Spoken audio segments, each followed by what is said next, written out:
मैं उमेश पांडे। जैसा कि आप सभी लोग जानते हैं, महामना मालवीय विद्या मंदिर में एज ए लेक्चरर बायोलॉजी पढ़ाता हूं। आप सभी लोगों के सामने आज इस वीडियो के माध्यम से क्लास 7th हीट के चैप्टर के मल्टीपल चॉइस क्वेश्चंस के बारे में कई तरह की जानकारी दूंगा और आप लोगों से कई प्रकार के क्वेश्चंस के आंसर्स पूछूंगा जिसमें आप लोग निपुण है। चलिए बात करते हैं question number multiple choice question जो कि इस चैप्टर से रिलेटेड है। क्वेश्चन नंबर 1 जिसमें आप लोगों से पूछा जा रहा है which one of the following is a reliable measure. तो यहाँ पर कहने का मतलब रिलेबल से संबंधित ये चीज़ बताई जा रही है कि इन चारों ऑप्शन में से कौन सा एक ऐसा ऑप्शन है जो सबसे ज़्यादा विश्वसनीय है, मतलब उस पर हम लोग सबसे ज़्यादा विश्वास कर सकते हैं, भरोसा कर सकते हैं, जो कि लायक होता है। अगर हम उस चीज़ को फॉलो कराते हैं तो वो सबसे ज़्यादा बेस्ट तरीका माना जाता है। जैसे चार ऑप्शन में पहला ऑप्शन हॉटनेस है। हॉटनेस का मतलब कोई चीज़ गर्म होती है तो उसको बोलते हैं हॉट है। क्या ये एक विश्वसनीय तरीका होता है? सपोज करिए आपके बुखार है और आपसे कहा जाए किसी के टेम्परेचर, बॉडी टेम्परेचर नापने के लिए, तो उसको आप नॉर्मल क्या करते हैं, अपने हाथ से छू के पता करते हैं। तो सोचिए जिसके खुद स्वयं उसकी हॉटनेस क्या है, गर्म है, स्वयं उसका शरीर गर्म है, तो क्या किसी के वो टेम्परेचर को बता पाएगा, हॉटनेस को बता पाएगा? तो क्या ये विश्वसनीय तरीका हो सकता है? सेकेंड है कोल्डनेस। जी हाँ, सपोज करिए जाड़े का महीना है, उस समय अगर किसी से आपने पूछा या किसी को आपने कहा कि कोल्डनेस किसी का नापना है आपको, तो क्या आप लोग मेज़र कर पाओगे सही तरीके से? बिल्कुल नहीं कर पाओगे। उसी तरह से अगर यहाँ हम लोग थर्ड ऑप्शन में टेम्परेचर की बात करें तो टेम्परेचर क्या विश्वसनीय तरीका हो सकता है? अगर आपको लगता है यस, तो आप लोग ऑप्शन ये लगा सकते हैं। इसकी हिंट मैं जरूर दूंगा, आज की इस वीडियो में आप लोगों को हिंट जरूर दी जाएगी। या फिर चौथा है नन ऑफ दिस। हिंट देख लेते हैं। हम लोग जानते हैं ह्यूमन टेम्परेचर कितना होता है, 98.6 डिग्री फॉरेनहाइट में। अगर इसको हम लोग सेल्सियस में पता करें तो सेल्सियस में कितना होता है, 37 डिग्री सेल्सियस। जी हाँ, आप लोगों के स्कूल्स में जो टेम्परेचर नापने वाली जो मशीन होती है, जिसमें आप लोग जानकारी आप लोगों को पता होगी, जो क्लिनिकल थर्मामीटर होते हैं, आप लोगों ने पता भी किया होगा, पढ़ा भी होगा, इस तरह के एक्सप्लेनेशन वीडियो में आप लोगों ने समझा भी होगा। तो थर्मामीटर बेसिकली जो आप लोगों के डॉक्टरी थर्मामीटर होते हैं, उसमें जो टेम्परेचर नापते हैं, उसमें जो नॉर्मल ह्यूमन टेम्परेचर निकल के आता है। अगर बात करें फॉरेनहाइट की, तो फॉरेनहाइट में 98.6 डिग्री फॉरेनहाइट में निकलता है, और इसी को कन्वर्ट करते हैं सेल्सियस में, तो सेल्सियस कितना निकलता है, 37 डिग्री सेल्सियस, जो कि एक ऐसा होता है विश्वसनीय तरीका होता है, या विश्वसनीय हम लोग इस पर विश्वास कर सकते हैं किसी भी ह्यूमन टेम्परेचर का जो कि दिया गया है इस इतने डिग्री फॉरेनहाइट में, इतने डिग्री सेल्सियस में। तो आपको क्या लगता है, according to the first question, which one of the following is a reliable measure? कौन सा सबसे ज़्यादा रिलेबल मेजर वाला तरीका है? हॉटनेस है, कोल्डनेस है, टेम्परेचर है, या नन ऑफ दिस? तो यहाँ पर हिंट में एक टेम्परेचर दे दिया गया है, वो बिल्कुल रिलेबल है। मतलब ह्यूमन टेम्परेचर कितना होता है, 98.6 फॉरेनहाइट और 37 डिग्री सेल्सियस में। जी हाँ, आगे बढ़ते हैं क्वेश्चन नंबर 2 में। क्वेश्चन नंबर 2 में आप लोगों से सिंपली पूछा गया, name the device which is used to measure the hotness and the coldness of the an object. तो किसी ऑब्जेक्ट की, सपोज करिए कोई भी ऑब्जेक्ट है, लिविंग ऑर्गेनिज्म है कोई, या फिर कोई प्लेट है जो गर्म हो सकती है, ठंडी हो सकती है, ठीक है, कोई भी चीज़ है, कोई भी ऑब्जेक्ट है, उसका जो मेज़र है वो आपको करना है एज ए हॉटनेस में या फिर एज ए कोल्डनेस में, उसको आपको मेज़र करना है। तो कौन सी डिवाइस का आप लोग प्रयोग करोगे? जी हाँ, चार ऑप्शन आपके स्क्रीन पे है।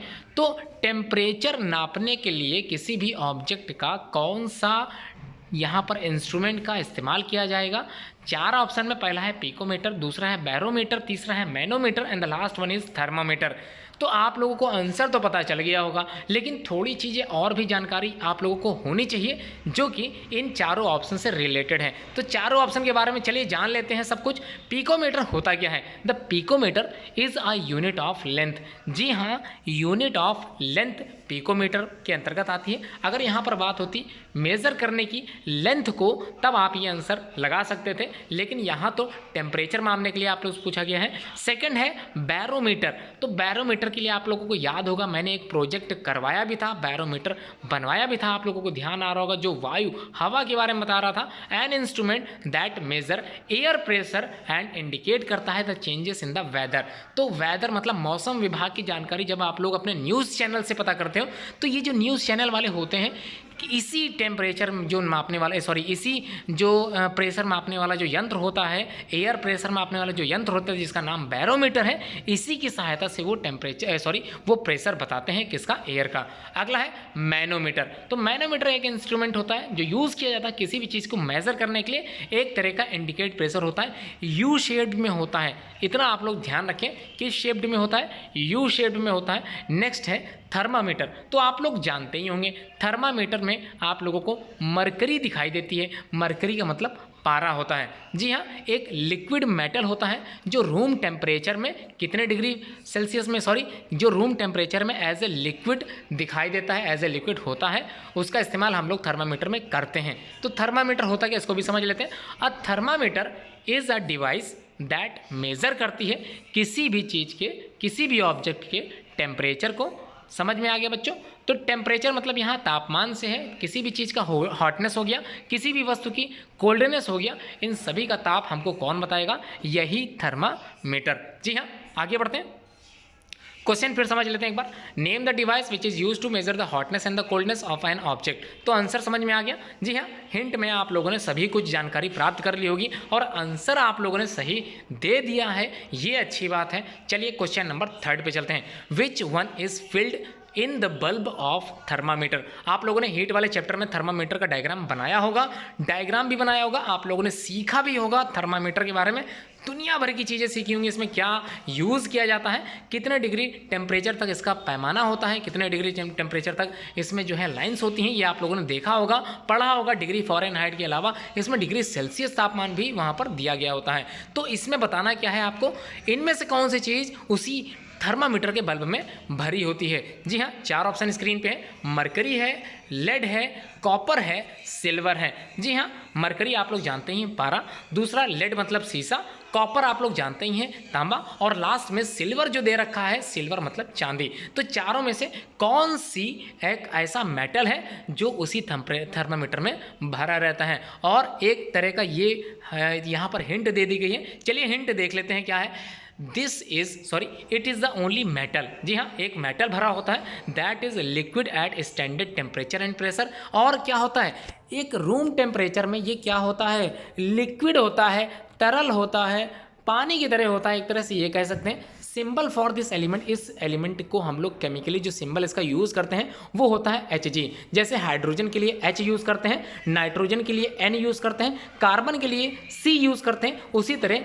इसी एलिमेंट के लिए हम लोग क्या करते हैं, Hg यूज़ करते हैं। It is used in fluorescent lamps. तो फ्लोरेसेंट लैम्प क्या होती हैं, आप लोगों ने पढ़ा होगा, आप लोगों के घर में ये लैम्प लगी भी होगी। आप लोग सोच रहे होंगे ये लैम्प मेरे घर कहाँ लगी होती है। तो जी हाँ, जो CFL आप लोग देखते हो अपने घर में, जो CFL आप लोग अपने घर में देखते हो, उसी को हम लोग फ्लोरेसेंट ट्यूब बोलते हैं। जी हाँ, फ्लोरेसेंट लैम्प उसी को ही हम लोग जानते हैं, उसी को ही बोलते हैं। थर्मामीटर में यही चीज़ भरी होती है। क्या चीज़ होती है ये, डेंटल एमलगम्स में, डेंटल जो डॉक्टर होते हैं वो एमलगम जो होते हैं उसमें ये चीज़ भरी होती है। मेडिसिन इसकी तैयार होती है for the production of other chemicals को बनाने के लिए, एंड मेक लिक्विड मिरर्स का भी तैयार करने के लिए इसका उपयोग किया जाता है। तो थर्मामीटर में कौन सी चीज़ भरी रहती है, 4 ऑप्शन आपकी स्क्रीन पे। आंसर आप लोग समझ गए होंगे। हिंट बहुत आसान कर देता है आपके सवालों को जवाब देने के लिए, ये अच्छी बात है, आप लोगों को बहुत कुछ जानने के लिए मिल जाता है। What is the normal temperature of a healthy person. तो किसी भी स्वस्थ मनुष्य का अगर हम लोग टेम्परेचर मापें तो टेम्परेचर कितना होगा, ये आप लोगों ने क्वेश्चन नंबर स्टार्टिंग में पढ़ा भी होगा। यहाँ पर 4 ऑप्शन है। कई बच्चे कंफ्यूज हो जाते हैं, किस में कंफ्यूज हो जाते हैं, डिग्री सेल्सियस और डिग्री फ़ारेनहाइट में कंफ्यूज हो जाते हैं। तो इसलिए परेशान बिल्कुल मत हो, यहाँ पर फ़ारेनहाइट में एक ही दे रखा है 37 डिग्री फ़ारेनहाइट, तो ये बिल्कुल गलत हो जाएगा, क्योंकि अभी आपने ऊपर सीखा था कि 98.6 फ़ारेनहाइट जो कि ह्यूमन टेम्परेचर होता है, और इसी को कन्वर्ट कर दें सेल्सियस में तो आपको आंसर मिल जाएगा। चलिए आंसर कैसे मिलेगा इसको देख लेते हैं हिंट से। तो हिंट में सिंपली दे दिया है 98.6 फ़ारेनहाइट, इसी को कन्वर्ट करके हम लोग सेल्सियस में निकाल लेंगे, तो सेल्सियस में आने के बाद इसका आंसर निकल के आएगा 37 डिग्री सेल्सियस। जी हाँ, आंसर समझ गया तो अच्छी बात है, कमेंट बॉक्स में कमेंट करते चलें। क्वेश्चन नंबर 5, हीट जो होता है, सपोज करिए कोई चीज़ गर्म हो रही है, आप लोगों ने ध्यान दिया होगा जब आप लोग अपने घर में चाय बनाते हो, चाय की जो आप लोग बर्तन रखते हो, है ना, वो बर्तन जैसे पॉट होता है, उस बर्तन में पानी रखते हो, पानी को आप लोग गैस पे चढ़ाते हो और देखते हो जो हैंडल होता है, उस हैंडल के ऊपर क्या लगा होता है, एक प्लास्टिक टाइप की चीज़ लगी होती है। जी हाँ, प्लास्टिक टाइप की जो चीज़ लगी होती है वो आप लोगों ने ध्यान दिया होगा, वो इसीलिए लगती है क्योंकि धीरे धीरे कोई वस्तु अगर गर्म होती है तो वो एंड तक गर्म होती जाती है, मतलब हाई टेम्परेचर से लो टेम्परेचर की तरफ वो हीट क्या होती है, बढ़ती रहती है। तो हाई टेम्परेचर से कहाँ तक जाती है, जहाँ लो टेम्परेचर होगा वहाँ तक वो ट्रांसफ़र होगी, तो हीट ऑलवेज ट्रांसफ़र होगी। ऑप्शन हिंट में देख लेते हैं, high temperature to low temperature. चलिए अब ऑप्शन देख लेते हैं। अब आप लोग समझ गए होंगे आंसर क्या सही होना चाहिए। From a colder object to a hotter object, क्या ये सही होगा, या फिर from a hotter object to a colder object, क्या ये सही होगा, या फिर सी होगा इन बोथ द डायरेक्शंस, ये सही हो सकता है। अगर गलत है तो कौन सा सही है ये आपको लिखते चलना है। अभी मैंने हिंट बताई है, heat never flows from an object to another, जबकि ये तो गलत हो जाएगा। हीट टू ट्रांसफर होती है फ्रॉम कहाँ से कहाँ तक, अभी आपने पढ़ा था high temperature to lower temperature. जी हाँ, हाई से लो की तरफ। तो चारों ऑप्शन में कौन सा बेटर ऑप्शन आपको लग रहा है वो कमेंट बॉक्स में कमेंट करके बता दें। चलिए टेम्परेचर के बारे में बात हो गई। अब हम लोग बात करते हैं क्वेश्चन नंबर 6 की। क्या पूछा गया, कंडक्शन पूछा गया। आप लोगों ने ट्रांसफर ऑफ हीट के लिए 3 मेथड पढ़े थे, कौन कौन से, कंडक्शन पढ़ा था, कन्वेक्शन पढ़ा था, और तीसरा क्या था, रेडिएशन पढ़ा था। जी हाँ, सूर्य से निकलने वाली अल्ट्रावायलेट किरणें जो हमारे यहाँ धरती पे आती हैं, रेडिएशंस के द्वारा हम लोग को क्या करती हैं, गर्माहट देती हैं। जी हाँ, 4 ऑप्शन स्क्रीन में जिसमें आप लोगों को एग्जाम्पल बताना है। कंडक्शन बेसिकली ट्रांसफर होता है इन हीट ऑफ हीट इन, किस चीज़ में ट्रांसफर होता है कंडक्शन का, लिक्विड्स में केवल, सॉलिड्स में, गैसेस में, या किसी वैक्यूम में। वैक्यूम का मतलब बता देता हूं मैं। सपोज करिए कोई ट्यूब लाइक स्ट्रक्चर है, उसमें से आपने क्या किया, गैसेस को बाहर निकाल लिया और उसके अंदर बिना गैस की वो ट्यूब तैयार हो गई, तो उसको बोलते हैं, उस ट्यूब के अंदर की जो पोजीशन थी उसको बोलते हैं वैक्यूम। जी हाँ, आंसर बताना है। Conduction of heat, method of transfer of heat in, किस चीज़ में वो ट्रांसफर करें, कंडक्शन। तो इसको समझने के लिए जो हिंट है, मैं उम्मीद करता हूँ हिंट आपको जो दी गई है उससे आप लोग आंसर सही लगाओगे। चलिए देख लेते हैं। यहाँ पर एक डायग्राम बना हुआ आपको दिख रहा है, डायग्राम दिख रहा है ना, सिंपल तरीके से डायग्राम बनाया गया है। रेडिएशन आप लोग समझ गए, नीचे जो बर्नर जल रहा था उससे रेडिएशन दिखाई दे रही है। मतलब अगर आप दूर बैठे हैं और बर्नर जल रहा है तो आपको दूर तक गर्माहट दिखाई देगी। ये गर्माहट जो गैसियस फॉर्म में होती है, सूर्य से निकलने वाली किरणें हमारे धरती पर पड़ती है, ये कैसे होती है, इसी रेडिएशन के माध्यम से हम लोग की धरती गर्म होती है। जी हाँ, उसके अंदर पानी उबल रहा है, ध्यान रखिएगा, पानी की निचली सतह धीरे से गर्म होती है और धीरे धीरे वो हाई टेम्परेचर से लो टेम्परेचर की तरफ बढ़ती है।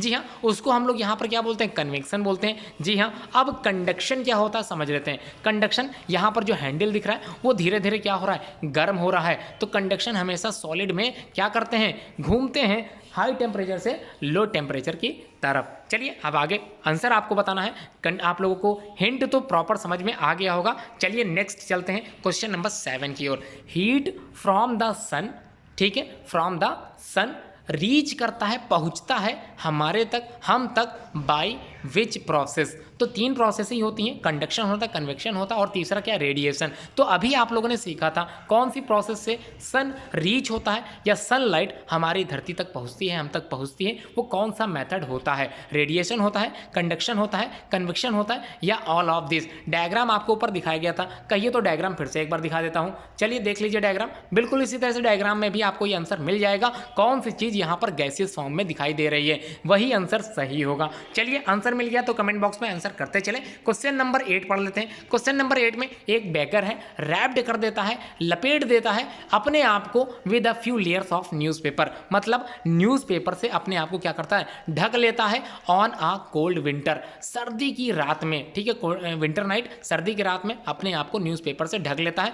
ये चीज़ उसकी सहायता करती है उसको खुद को वार्म बनाने में, गर्म करने में, गर्माहट देने में। तो ऐसा उसने क्यों किया, क्या उसने कोई साइंस की लॉजिक पढ़ी थी? जी हाँ, ये साइंस की लॉजिक ही है कि अगर आपने एज कंपेयर टू एक ब्लैंकेट, एक सिंगल ब्लैंकेट के अलावा अगर आपने 2 चादरें ओढ़ ली तो वो आपको ज़्यादा गर्माहट देगी, बशर्ते क्या होना चाहिए, कंडीशन क्या है, हम लोग जानते हैं क्या चीज़। ए ऑप्शन देख लेते हैं, friction between the layers of newspaper produces heat. तो फ्रिक्शन की बात हो रही, क्या यहाँ पर फ्रिक्शन लग रहा, या फिर बी है एयर जो है वो ट्रैप्ड हो जाती है, बंध जाती है ना।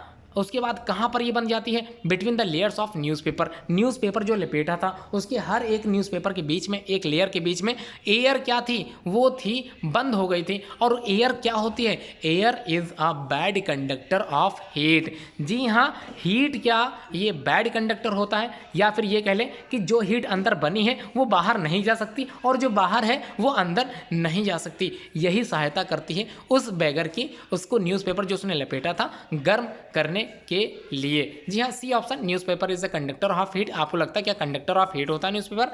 नहीं लगता, तो आगे बढ़ते हैं। Newspaper is at a higher temperature than the temperature of the surroundings. क्या ये सही होगा? चलिए हिंट देख लेते हैं। हम लोग जानते हैं एयर जो होती है वो बैड कंडक्टर होती है हीट की और does not allow body heat to escape into the atmosphere, और हमारे शरीर की गर्माहट को बाहर जाने से रोक देती है। अब सोचिए इंसान की जो शरीर की गर्माहट थी वो न्यूज़पेपर ने क्या की, अंदर ही रोक दी, और धीरे धीरे वो व्यक्ति क्या होगा, धीरे धीरे वो गर्म होने लगेगा, और ये सहायता करती है कोल्ड विंटर नाइट में। समझ गए आप लोग? सिंपल वे में आंसर क्लियर हो गया। यही चीज़ आंसर आपको बता देगी। अच्छा, कंडक्टर और इंसुलेटर होते क्या, चलिए ये भी जान लेते हैं। कंडक्टर जो कंडक्ट करते हैं हीट को, इलेक्ट्रिसिटी को, उन्हें बेस्ट कंडक्टर बोलते हैं, और जो कंडक्ट ना करें उन्हें बोलते हैं इंसुलेटर। ये तो अलग चीज़ हो गई। आगे बढ़ते हैं क्वेश्चन नंबर 9 में।